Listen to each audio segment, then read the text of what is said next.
Неден түссөң, машинадан өссөң, эми түшкүң келет да каерли. Неде жазылуу эле фото питомник деп, ошолордун баарын алып жок. 10 миң. Мектептин мысы калыптыр мына жерде. Мектеп деген багы биле турган бурук эски зданиясы калыптыр. 40 гектар жерибизде ата бала бири-бирин өрт көрүп, же өкмөткө налог жок. Же биз пайдаланбай, бул өз эле иштеп, жеп жүрүшүптүр. Бул союз жоюлган буга султу болду дагы. Карабай коюп, айнегин, эшигин сындырып туруп, иштин бардыгын ташып бүткөн экен, биз билбедибиз. Мына азыркы убакка чейин ушунча жерди жеп, bir tuvalet salgan kişi emez bu. Buna çarvagачы. Eldi aldadı da prosto aldadı. Aldap durup öttü. Anan keyin bir adamlardan aksiyasını satıp alıp oturup hazır bunun aksiyası kança olup kaldı bilmiyorum. 40 yıl işlegen, bu şeyden pensiya çıkıp ketken. Bir daha dividend algan emez. Azırkı günge çeyin. Ona o yerden mektep bağlılar. Yanında pap bağlılar. Ali'nin mektep yok. Bulduğun. Kış menen alıp başka koyu çaldırır. Kim? Oşo Atokur buldurdu da. Урматтуу көрүүчүлөр, мынакей Мичурин айылындагы Садиктин абалы. Бул Союз малына бай дүркүрөп, гүлдөп турган Садиктин абалы мына. Bu talangan детсаттын таланышы ал мен аркылуу таланган жок. Ал детсатты ушул жердеги адамдар. Аябай сонун бир бакыйган эсир маалында курулган остановка болгон экен жолдун бул тарабында. Элдер ошол остановканы бузуп салдыңыз, такалап салдыңыз, сатып бердиңиз деп ажылдашкандан кийин курган остановкасын карап коюңуздар.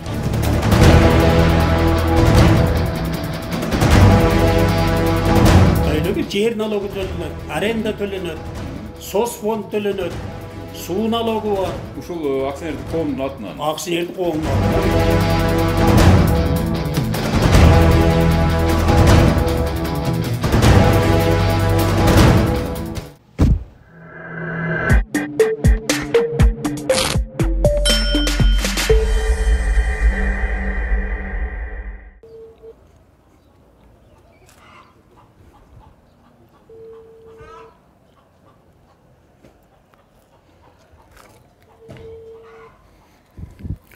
Урматтуу көрүүчүлөр, биз азыр ушул Дөң булак айыл өкмөтүнүн башчысына телефон чалып атабыз, бирок телефонун негедир албай атат. Түштөнүүгө чыгып кеткенби, же бирок түштөнүүгө чейин эле келдик эле. Азыр ар кандай маалыматтар берилип атат, мындай акимчиликке кеткен же болбосо башка жакка кеткен депчи. Биз ушул Швега программасынын бул жолку чыгарылышында Дөң булак айыл өкмөтүнүн жалпы тургундарынын атынан ушул жер маселеси, ушул айылды кармушкага айлантып алган Аттокур деген аксакал тууралуу бир сөз кылайын деп турабыз да. Азыр ал Аттокур деген аксакал кандай аксакал? Бусурманкулов Аттокур деген аксакал кантип ээлеп алган бул жерлерди? Эмне үчүн бул айылда мектеп же садик жок? Жана башка ушул маселелердин тегерегинде сөз кылабыз. Жакшылап байкап туруңуздар. Бирок биз бул Дөң булак айыл өкмөтүнө кайра дагы бир жолу келишибиз мүмкүн. Ассаламу алейкум. Ош облусунун Өзгөн районуна караштуу Мичурин айылынын жашоочулары менен Бал көчөт акционердик коомунун директору Аттокур Бусурманкуловдун ортосундагы ызы чуунун башталганына туп-туура 2 жылга чукулдап калыптыр. Ал арада эки тарап тең бири-бирин сотко берип, акыйкаттуулук кайсы тарапта экенин ушул күнгө чейин укук коргоо органдары тарабынан жыйынтыгы чыга элек. Албетте бул өтө чуулгандуу маселе экендигин көрүп турасыздар. Анткени Аттокур Бусурманкуловго аталган бал көчөт акционердик коомунун мүчөлөрү дагы караманча каршы экен. Айылдыктардын бизге берген маалыматтарында балдар үчүн эң зарыл болгон бала бакча, мектеп имараттарын талкалап жеп жок кылып, аны менен кошо үлүш жерлерине чейин жеке жактарга сатып, Айтор Аттокур Бусурманкулов өзүн мичүриндиктердин ханы сезип алган эмиш. Жергиликтүү бийлик болсо бул маселеде сөз кылмак турсун, ооз ачада алышпайт экен. Демек баарын өз билемдик менен калчаган Аттокур Бусурманкулов деген ким? Эмне үчүн ал кишиге жергиликтүү бийликтин күчү жетпейт? Bir айылга ушунча көйгөй жараткан кандай пенде болду экен? Бул багытта алгач арызданган тараптын оюн абдан кылдаттык менен угалык. Bu neme 1960-жылы kurulgan. Питомник. Бул питомник. Ова. Men oşadan beri işteyim bir yerde. Питомникте ошодон бери иштейсиз бул жерде. Ова. Bardakı işte kıldım ben. Bizde bir yerde, ana yerde mektep vardı birinci. Canında pap vardı. Ali'nin mektep yok. Buzgan. Kış pişmenen alıp başka kuyu çaldırıyor. Kim? Oşa Аттокур buzdurdu da. Paptı yok kıldı. Anan keyin mınav desat kurulganda. Bir yaka desatı yönetkenden keyin bunu mektep kılganbız. Mektep kılgandan keyin mınavı Mırtakeden, Özgönden gelip istegen adamlar yok bolup kaldı. Desatka bala az bolup kaldı. Anan keyin bu yerde mektepte hem yok kılıp taşladı. Yeli balдар hazır Özgönge barat, Mırtakege barat, soğukta kıynalıp atat. Bu birincisi. İkinci mınavı bizden kanallar böyle drenajlar. Drenajların göğün yaptırdı. Restoran saldı, neme saldı. Ayılga öte turgan drenajdagi sular yok bolup ayılda. Eginlerimiz bolbay atat, kurgap atat. Hiç nerse kalgan yok. Bardığın Аттокур. Bu айыл өкмөткө мисалы сиздер ушул аябай жакшы билесиздер го. Бардыгына барсаңыздар эмне дейт? Барсак алыбыз жетпейт деп койду. Бул Аттокур Бусурманкулов аксакалга алыбыз жетпейт деп ушул так эле айтат ушу жергиликтүү бийлик, Ооба. Ушул айылдын аты Мичүрин, Мичүрин айылынын ханыбы ошондо. Ошондой деп элестетип кое бересиздер. Ооба. Эми бул киши деле 87-жылы келген. Ушул чарба ушунчалык баягы союн неме Кыргызстан боюнча бирден бир чарба эле да. Гүлдөп турган убак эле. Ошондой жетишкен убакта алган ошо чарбаны. Ошо бал көчөт деп атат. Бал көчөт деген. Анан кийин келип эле сойсторкоп кетпедиби? Акционердик коом деп элден ушунчалык биз акционердик коом деген немеге түшүнүгүбүз жок эле да. Ошондо акционердик коомго өссөк эле совхоз деген атыбызды жойсок, акционердик коомго эле өтүп коюшубуз керек экен, атыбызды өзгөртүп. Биз акционердик коом дегенге түшүнбөгөндүн немеси болду да. Кесепети. Акционердик коом дегенден значит кимдин акциясы көп болсо ошол немеге ээ болот экен. Элди алдады да, просто алдады. Алдап туруп өттү. Анан кийин кээ бир адамдардын акциясын сатып алып отуруп азыр мунун акциясы канча болуп калды билбейм. Бирок азыр чарбанын немеси ушунчалык жок болуп кетти да. Акыркы немеге келди окшойт чам. Азыр болсо эч уялбайт да. Мына десатка адам неме боламатпайт эле. Ушул жерде эки группа оокат ичет эле балдар. Ана жерде мектеп бар эле. Ушулардын баарын жок болду. Пап десе пап бар эле, магазин десек магазин бар эле, суубуз өзүбүздөн ашып, даже мына Дүмбулак айылына чейин дренаж казып тургандан кийин. Азыр дренажыңыздардын үстүнө ресторан салып салганбы? Ресторан салып, мына жерден иче турган суунун дагы немеси жок азыр. Азыр ал жерде суу куруп калганбы ал жерде? Суу өтпөйт. Ошол жерде сатып ийди да. Сууну каяктан алып атасыздар анда? Мына жака келбейт суу. Азыр анандан мына жерден эле бир неме менен келет. Чужойлорго сатат баары жогун. Сатып бүттү. Бүткөндөн кийин эми биз действительно буну түшүнбөгөндүктөн болуп калды. Биз түшүнбөй эле жүрөбүз да.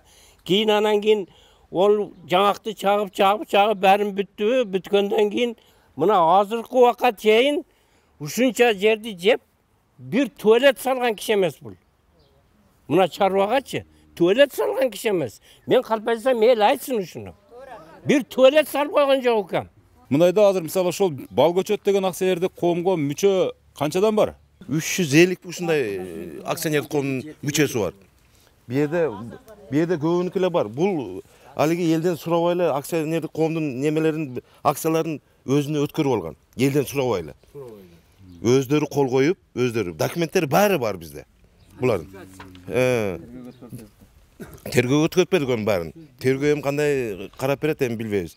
А көрсө бизге ушул жерде иштегендерге 30 соттуктен жер бөлүнгөн экен. 39 соттуктен. 40 соттукка жакын. Ушундай бөлүнгөн экен. Аны билбейт экенбиз. Ошо адакам киришип бизге 21 соттук алып берди. Анан калганын түшүнгөндөр сураса, азыр буудай эгилип турат. Ана ушул көчөт эгилип турат. Ушу бошогондо берем деп, ошодон бер шумалга чейин бербейт. Şu ata bala ökö bir yerde işleydi de. Biri aksinenti kolunun direktörü, biri Piçelo Pütönüktün direktörü. Ökö bir-birini ötkörüp ele je hökümetkö paydası jok, je elge paydası jok, özdөрү jep жүрүптүr. Sizlerden niçin kalmadı? Мына жерде будайды оруп кетип атат да. Биздин үлүш жерибиздеги будай эле. Аны биз ордурбайбыз деп баратанын жанында отуруп алсак, бизди министрлер сүйрөп, иччесинен сүрөдү да. Шунун айдына бир акат сүрөтүп. Ана будайды оруп чип кетип калды. Көзсүн аякта баласы приказ бериптир. Дагы келе дагы олорду наракка жок кылгыла деген мен бизден. Bizde Attokurdun bir çırpığı yığılıp düşse 30 milse gelet. Biz arızdansaq hiç kim gelmeydi. Акционердин коомдун ошо директору Пусурманкулов Аттокур мынабы госак кылып алыптыр да. Ишенсеңиз мына ушу биздин үйдүн ham мына үйлөр турган немени ham госак кылып алган да. Биздин мына жерден асфальт менен чыга турган жолубуз бар мынаяка. Ошол жерден бери госак кылып алыптыр. Баарын иштеке калбаптыр. Мына садик оякты, биякты, ана жерде остановкабыз бар эле. Жакшынакай остановкабыз бар эле. Onu dağı buzdurup, o yerde dağı arenda kılan деген toplanıp çıkandan toktap kaldı. Mына совхоз buzulup ne oldu? Soç obyektleri dep durup 15.560 сомдук соц объект бар деп туруп канал, открытый дренаж, закрытый дренаж, лоток, арык ушуларды жазыптыр. Соц объектте бир дагы мына детсад жок, мектеп жок, баня, бардык ФАП бар, библиотека бар, алардын бирин дагы жазган эмес да. Элге дивиденд бөлбөй баштайт. Жылдын жыйынтыгы менен отчет бербей баштайт. Анын өзү баштагандан кийин элдер нааразычылык көрсөтүп, анан биз өзүнүн үлүштү өзү иштетип алайлычы деп туруп, тополоң кылганда 98-жылы 1-11 сотиктен жер бөлүп берет элге. Болгону 11 сотиктен, 36,5 сотик эме 39,5 сотик эмес, только 11 гана сотик бөлүнүп берет. Кийин анан элдер уже түшүнүп, анча-мынча эми арасында түшүнгөн адамдар болгон да, алардын сөзү менен кайрадан тополоң баштаганда Дагы 10 сотук кошуп койгон. Дагы 2001-жылы Мадымаровго чейин ал убакта ал киши депутат болуп отурган. Ошого чейин арыздангандан кийин, анан кийин улай администрация кошулат, өкмөткө келип айтып, анан кийин ал киши менен сүйлөшүп, дагы баягы эмне деп коет, кичине бир жем чачып алдагандай эле, дагы 10 соттон кайра бөлүп берип коет. Дагы элди кайра коркутат. Өзгөн районунда соат жерлер 10 соттон ашып, 11 соттон ашып бөлүнбөш керек болчу. Силерге акча бөлүнүп калды деп кайра булар коркутат. Ошентип анан кийин 21 сотик болуп бөлүнөбү. Бөлүнгөндөн кийин булар кайрадан 2003-жылы кайрадан катуу башташат иштичи. Арызданышып, эмне үчүн эме фонддун жери только Бусурманкуловго гана берилет, бизге берилбейт, бизди эл жакырдана баштады, башка боло баштады дегенде кайрадан чогулуш өтөт өкмөттөчү. Бул айылдык кеңештин депутаттарынын ортосунда каралат. Алар каралып атып, 2003-жылдан мен арыздары боюнча тактадым. 2003-жылы башталган экен. Акыры 2005-жылга барып такалат да, 2005-жылы кайрадан айылдык кеңеш карап туруп, анан элдин үлүшүнө бөлүнбөй калган жерди өкмөттүн фондуна алабыз деп токтом чыгарышат депутаттар. Ал жерде бул жерде мына арыздарын мен бүт баарын көтөрүп чыктым. 2003-жылы ушу катуу башталган экен. 2005-жылы анан кийин мындай деген чечим кабыл алышат. Ар бир жаңга 20 берилген бөлүнбөй калган 40 гектар бак-дарак жөнүндө айылдык кеңештин агрардык саясат жана коммуналдык менчик боюнча турган комиссиянын сунуш негизинде турат. Чечим кабыл. Меде ушунда кантип жазып атат. Бал көчөт акционердик коом пайдаланып келген үлүшкө бөлүнбөй калган 40 жылдык көп жылдык бак-дарак фонддун жерине өткөрүлүп берилсин деп атат. 25 гектар алма бак. Анын ичинен 25 гектар алма бакты атат да. 15 га питомник айылдык кеңештин фондусун өткөрүлүп берилсин атат. Бирок 2005 жылы бул 9 июнда кабыл алынып атабы. Ошол бойдон бул токтом аткарусуз калган. 2006 жылы 20 декабрда биринчи тараптан Бал көчөт акционерлик коомунун директорлор кеңешинин төрагасы Бусурманкулов Бакыт баласы. Экинчи тараптан ушул акционерлик коомунун башкармасынын аткаруучу директору Бусурманкулов Аттокур болуп төмөндөгү мазмунда келишим түзөт атат. Ата бала. Келишим түзөт атат. Келишимде көрсөтүлүп атат. Мына 98 жылдын 6 июнда 221 токтом негизинде деп атат. Жана токтомду көрсөтүп атат. Акционердик коомдун негизги каражаттын эсебинде үлүштүн эсебинен жалпы акционерлердин менчигинде турган жазып атат. Жалпы акционерлердин менчигинде турган деп жазып атат өздөрү. 40 гектар жерде көп жылдык энелик бакты, көчөт өстүрүүчү питомник жана коргоо тилке аянтын 49 жылга узак мөөнөттөгү арендага пайдаланууга берет деп атат. Директорлор кеңеши атасына берип атат.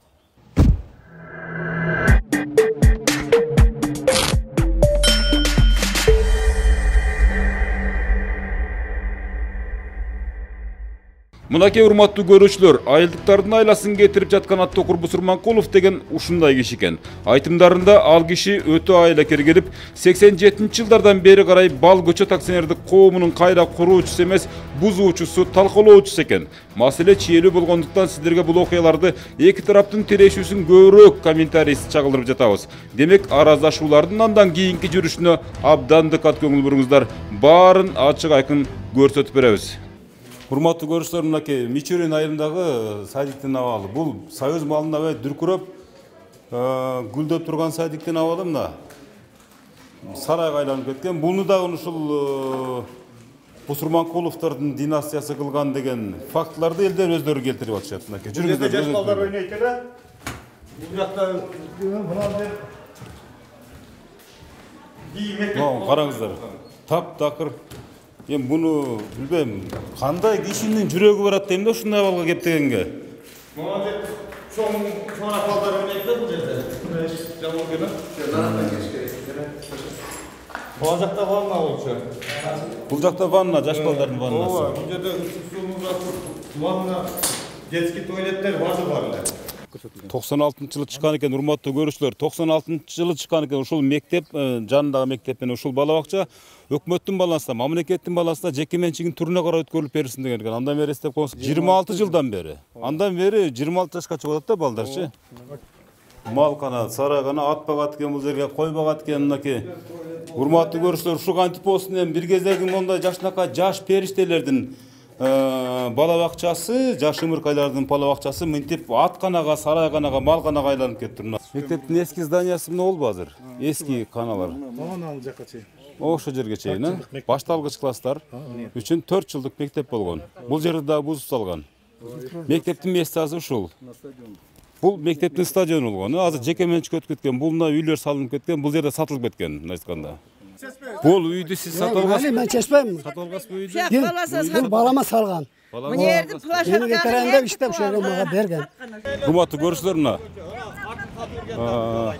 бул мына көгүш свет менен боелгон имарат, бул ФАП болгон экен, баягы дарыгерлер пункту. Нер мурут роза гүл эле. Эмнеден түссөң, машинадан өссөң эми түшкүң келет да, кайерле. Эмнеде жазылуу эле фото питомник деп. Ошолордун баарын алып жок. Омин. Сиздерге бир көрсөтө турган, көрсөтпөгөнгө айла жок да бул нерсеничи. Аябай сонун бир бакыйган эсир маалында курулган остановка болгон экен жолдун бул тарабында. Элдер ошол остановканы бузуп салдыңыз, такалап салдыңыз, сатып бердиңиз деп ажылдашкандан кийин курган остановкасын карап коңуздар. Могу остановканы көрдүңүздөрбү? Деунун начальнигине дагы бардык арыздан. Неге буздуң буну десек, ошо шебиңердин айтканына буздук деди.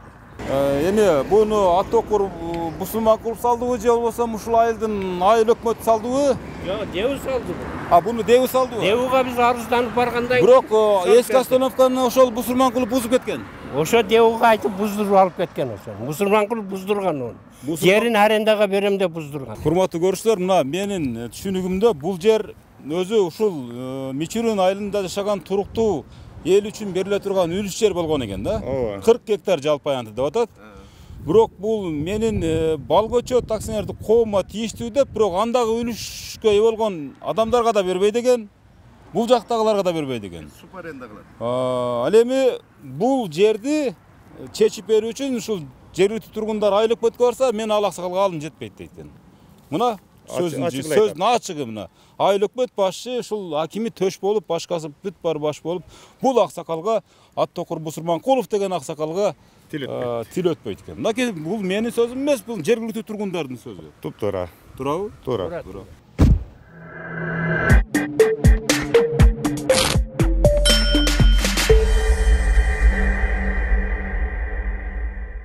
Биз азыр ушул жерге келип, ушу маселени чоо жайын тартып жатканда элдер айтты эле, бул Аттокур Бусурманкуловду табыш кыйын депчи. Бирок биз ушак тартып жүргөндө келип калыптыр өзү дагы.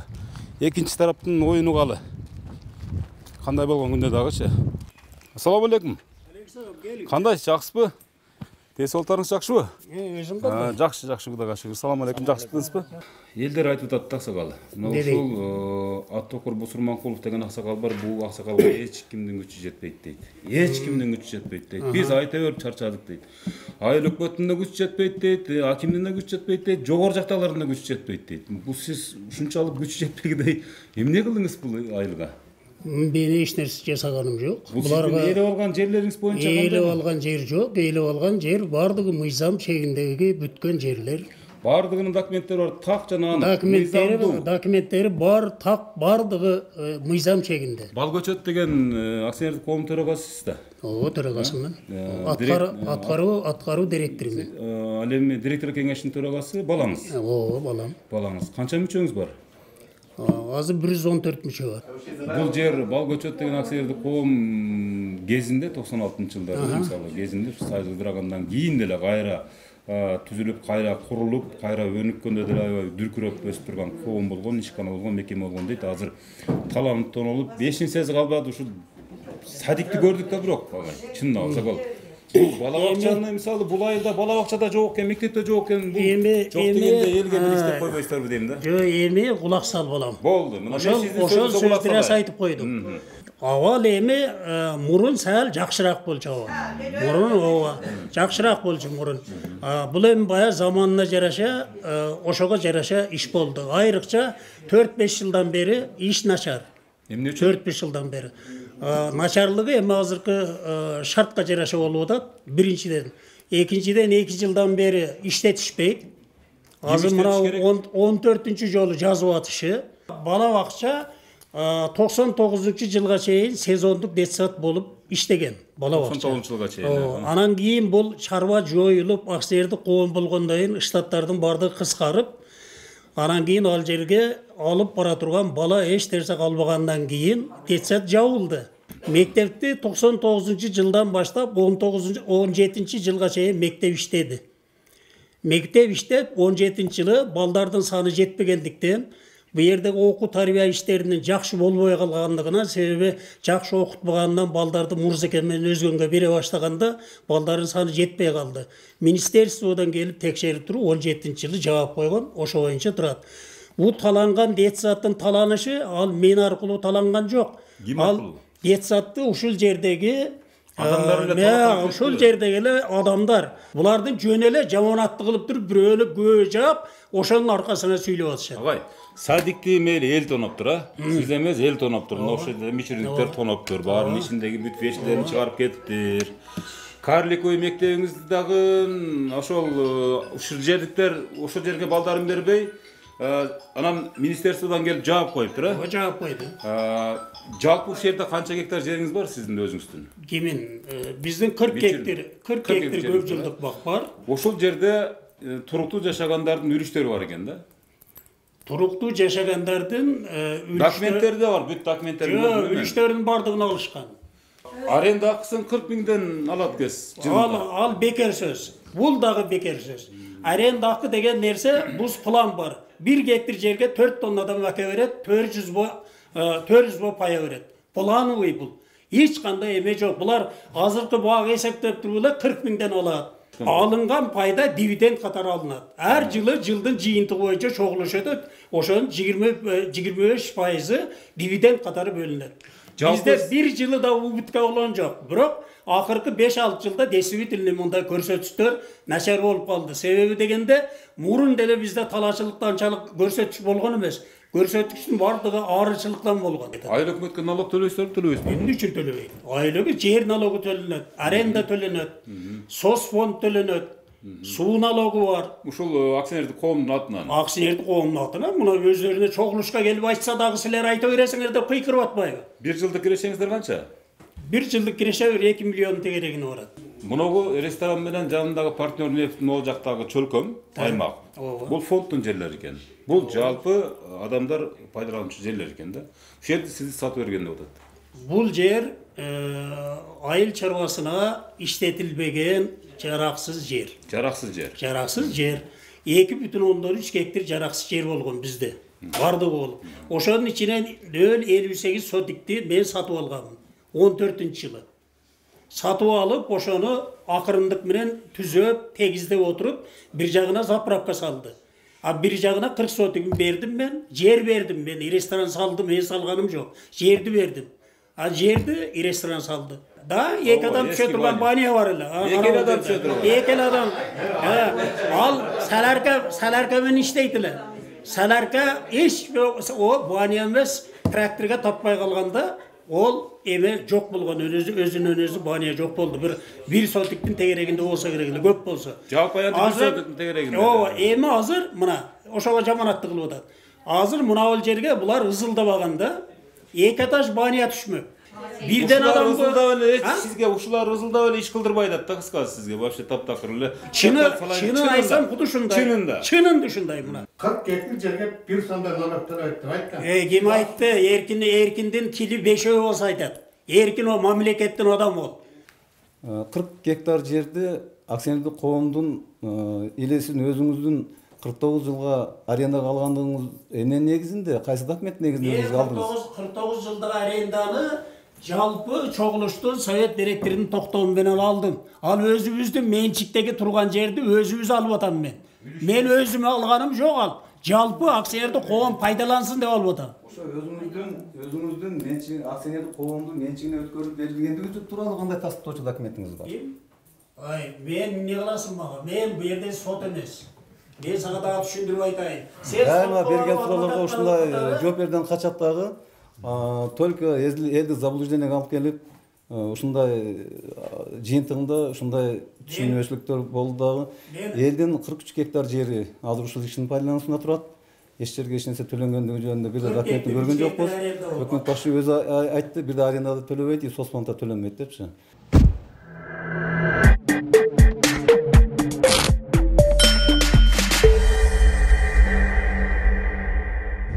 Бал көчөт деген акционердик коомунун төрагасы Аттокор Бусурманкулов агайдын сатып берген жерди сатып продажага болгон жерлери. Сатуу жана сатып алуу боюнча жана 222-221 токтом боюнча. Кандай жаңылыштык болгонбу бул жактан? Же сиздер байкой калгансыздарбы? Кайра ошол токтомдун негизинде жерлер сатып бергенде? Биз жазып атканда действительно караган эмес. Ким караган эмес? Биздин адистер. Сиздердин адистериңиздер караган эмес, баягы токтомдун номурун? Да. Азыр эгерде мисалы сот процесси жүрүп атыптыр абай. Сот процесси жүрүп атыптыр. Эгерде сот процесси эл тарапка чечип калса, документтер эмне болот? Жокко чыгат. Жокко чыгат да. Ким күнөөлүү болот ошондо? Сот кандай чечсе сиздер бу жерде күнөө барбы? Кайсы бир деңгээлде? Жок, бул эми болобу госрегистр тараптан? Сөзсүз мисалы бизден тур эмес действие болгонбосо сөзсүз. Процесс качан башталды? Кайсы стадияга келип калды?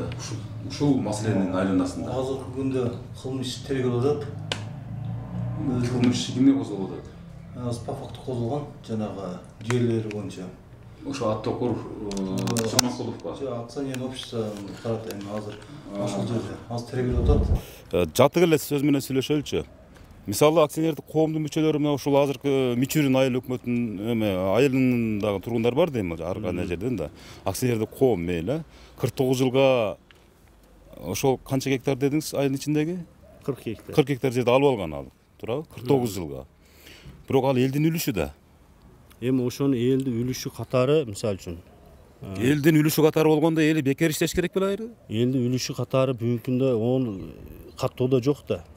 Ол үлүш катары акционердик коомдун мүчөлөрүнүн үлүш катары деп туруп каттасып туруп, ол өзүнө келишим түзүп 54 жылга 49 жылга документ кылып алган. Ким менен келишим түзгөн? Өзү менен акционердик коомдун директору менен акционердик коомдун акционердик коомдун директору өзү. Өзү менен акционердик коомдун аткаруучу директору экөө бири-бирине келишим түздү. Өзү менен өзү директор келишим түзүп алып туруп кылса болор деген да. Ол боюнча бүгүнкү күндө сот процесси болуп атат. Өздөрү деле билет, көргөн элдер.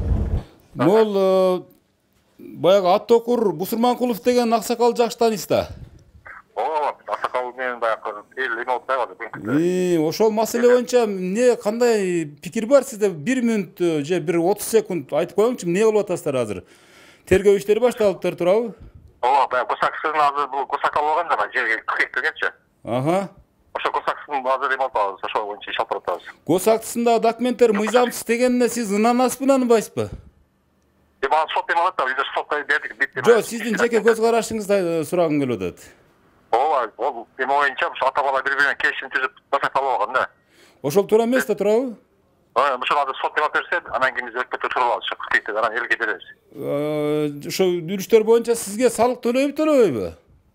Ал үлүшүнүн эме ал үлүштө онуку, ошо өзүнүн үлүштө алган. Ал жергилер эмесине төлөйт, аренда төлөбөйт бизге. Сиздерге бир тиын аренда төлөбөйт? Төлөбөйт. 27 гектарга төлөйт, өкмөттө алган башка фонддун жеринен. Ага төлөйт. 20 канча гектар дедиңиз? 27. 27 гектарына төлөйт, 40 гектарга төлөбөйт. 40 гектар ошо биздин акционер коомдун үлүшү деп туруп ошо алган, Госактал алган. Ушул боюнча азыр тергөө иштери жүрүп атат, сиздер да сунушуңуздарды бердиңиздер. Ооба, биз эл тарапы элге